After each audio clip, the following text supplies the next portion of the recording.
Hey, it's Dr. St. John, part 3 of the Illeocecal valve, the magic valve that causes so many problems. So in part 1 and 2, we talked about where the ileocecal valve is, which is where the small and large intestine meet. We talked about certain problems it causes. We talked about how to treat it, an at-home type treatment. And today we're going to talk about what to avoid eating food-wise that can exacerbate this condition. So number 1 is popcorn. Think of popcorn as rocks in a blender for your intestines. Okay, those sharp little edges of the hulls of the corn, it's going to be like little daggers in your intestines. It's going to irritate the intestinal wall and the ileocecal valve itself. So you really want to avoid popcorn.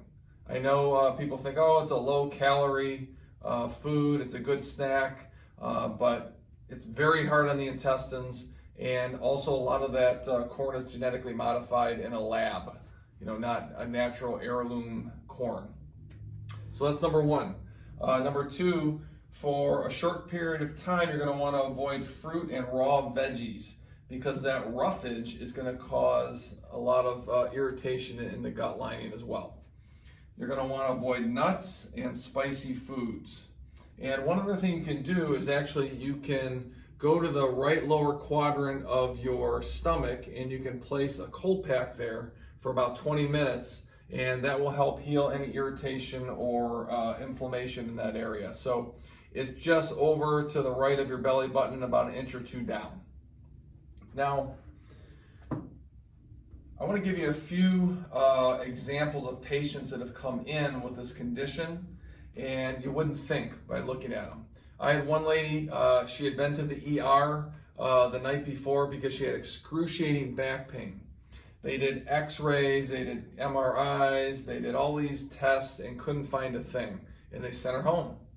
So she came to see me. This was several years ago. I found an ileocecal valve problem. I treated it, and she was eating popcorn every night as a snack. So got her off the popcorn and a lot of these foods for about a week, and had her put a cold pack there. I treated the area, and she came back 3 days later, and problem completely solved. Give you a second example. I had a 16-year-old girl. She had terrible menstrual cramps. She had a lot of cramping and bloating. She also had this condition. Treated the condition, problem solved.